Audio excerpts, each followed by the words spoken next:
For 10 consecutive nights, someone called the Guthrie County Sheriff's Office at exactly 3:33 a.m., same number, same minute, no variation.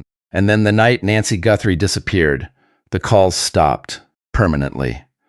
Now here's what investigators did not say out loud.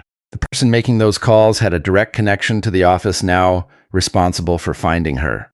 Not a stranger, not a random insomniac, someone already inside that circle, which means the institution tasked with bringing Nancy home may have been receiving communication from someone who knew something every single night, right up until the moment she was gone. But that is not even the detail that keeps me up at night. Nancy Guthrie had a pacemaker, and pacemakers do not just keep the heart beating, they log it. Every cardiac event, every spike, every moment of physical stress, time-stamped, recorded, stored. Which means somewhere in this case there is a device that was inside Nancy's chest the night she disappeared, generating a real-time record of exactly what her body experienced. Not a witness account, not a phone record someone could choose not to mention. Her own heart, keeping its own log. Investigators have communication records showing 10 nights of contact that nobody volunteered. They may have pacemaker data showing what happened to Nancy in her final moments. And the question nobody in this coverage has asked out loud is this: have they looked? Has anyone demanded those records? Or have they been sitting in a file the same way those 3:33 a.m. calls sat in a file, almost overlooked, almost dismissed, nearly buried? What was being said at 3:33 a.m.? Who decided investigators did not need to know?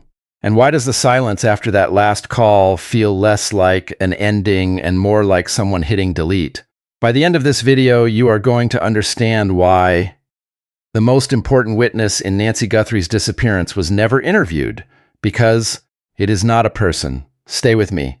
Picture a fluorescent lit records room, communication logs printing out in thin columns, timestamps and contact codes stacked by case number, filed and waiting. The most important detail in a missing woman's case looked, on paper, exactly like everything around it. That is where this started. Investigators were not looking for anything specific. This is standard practice. You pull records, you review them, you look for anything that stands out. Most of the time you find nothing. This time, they found a pattern so precise it stopped the review cold. 10 consecutive nights, the Guthrie County Sheriff's Office. Exactly 3:33 a.m. Same minute. Zero variation across the entire window. Not 3:31 one night and 3:35 the next. The same minute, every single time. Human behavior does not produce that kind of consistency accidentally. Random contact has texture. Some nights earlier, some nights later. The natural drift of human timing.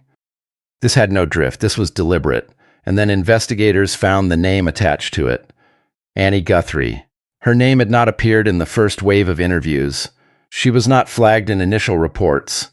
For weeks, she existed at the edges of this case. Noted, not prioritized. That changed the moment the communication logs came in. Because Annie Guthrie was not a stranger to the Guthrie County Sheriff's Office. She had a direct pre-existing connection to the institution now responsible for finding Nancy. That is not a peripheral detail. That is a structural problem. And it was not something she volunteered. Somewhere in a records office, a log entry sat in a file for weeks. 3:33 a.m. 3:33 a.m., 3:33 a.m., 10 lines, same time, no explanation, waiting for someone to ask the right question. And this is where it gets complicated. Because this detail was not hidden in the traditional sense. It was sitting in a communication log. Accessible, standard, the kind of record investigators pull in every missing person's case. Someone did not need to destroy it. They simply did not mention it. In a missing persons investigation, those two things are not as different as they sound.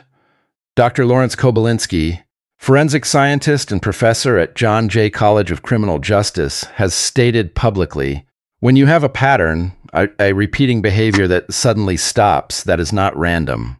Investigators are trained to treat an abrupt behavioral change as a signal. The question is always, what changed and why then? The answer to that question is where this case gets worse. Because the 10-night pattern did not fade. It did not slow down. It did not skip a night and then resume. It terminated hard. On the same night, Nancy Guthrie disappeared. Not the morning after, not 2 days later. The same night. Two things, one timeline.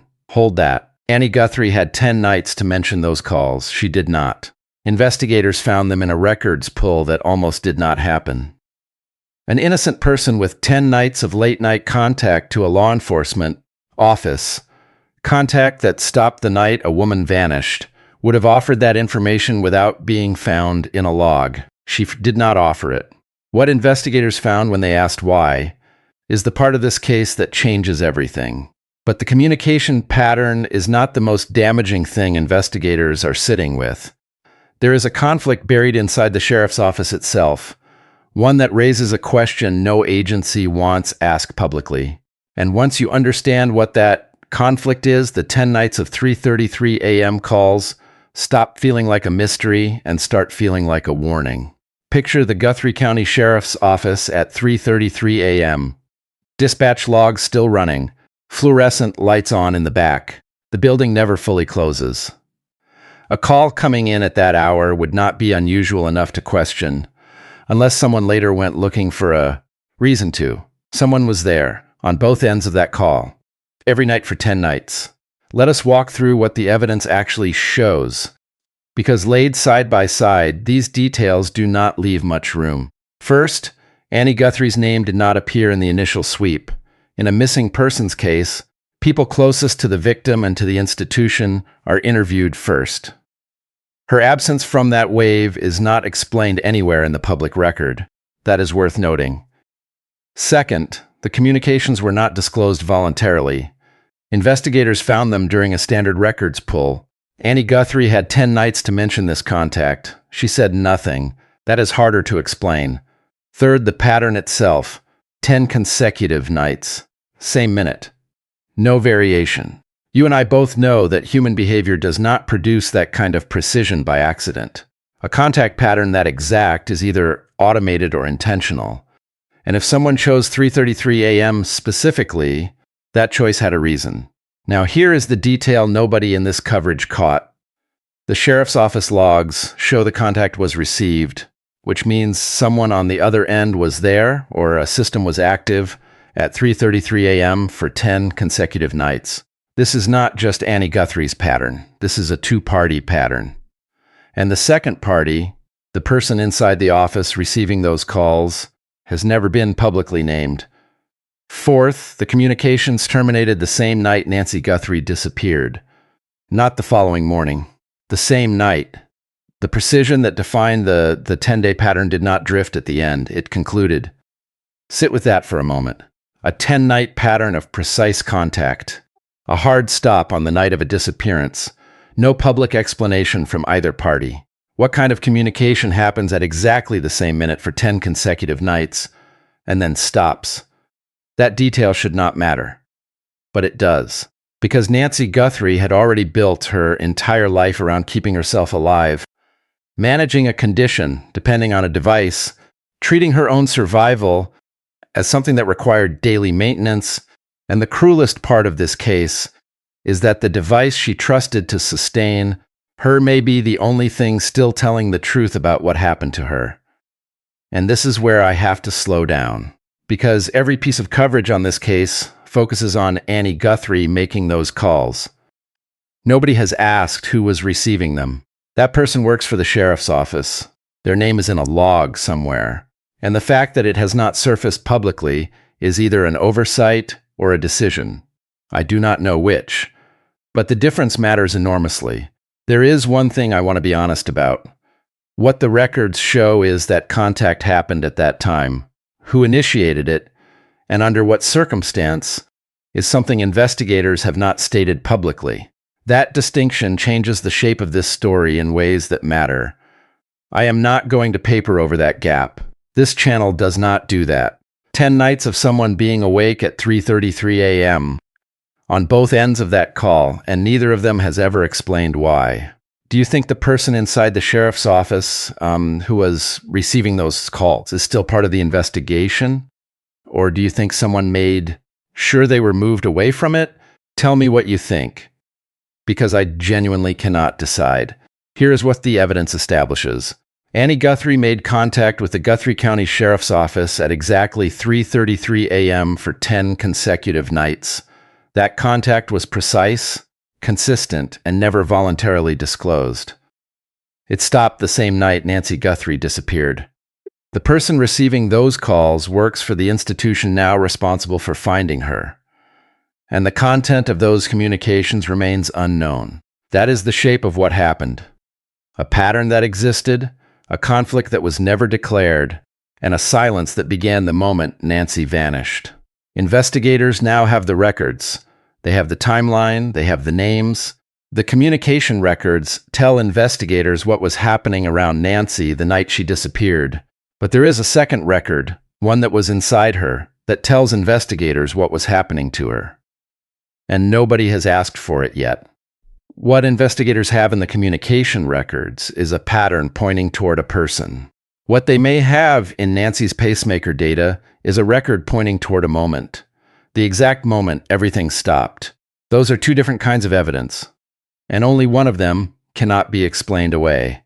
Before any of this, before the records pulls and the timeline reconstructions, and the questions nobody has answered on the record, there was Nancy Guthrie, a woman who woke up every day and did what most people never have to think about. She maintained her own survival. Her pacemaker was not a background detail in her life. It was part of the daily architecture of being alive, something she depended on, something she trusted, something she never imagined would one day be the most honest witness to what happened to her. Annie Guthrie was not a stranger to the sheriff's office. In a small county, that is usually a description of a neighbor, not a suspect.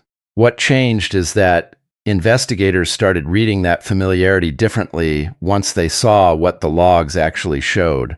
Now, here is what the communication records cannot tell you. And this is the part of this case that nobody has covered. A pacemaker is roughly the size of a matchbox, smaller than most people imagine. Implanted just beneath the collarbone, connected to the heart by leads thinner than a drinking straw.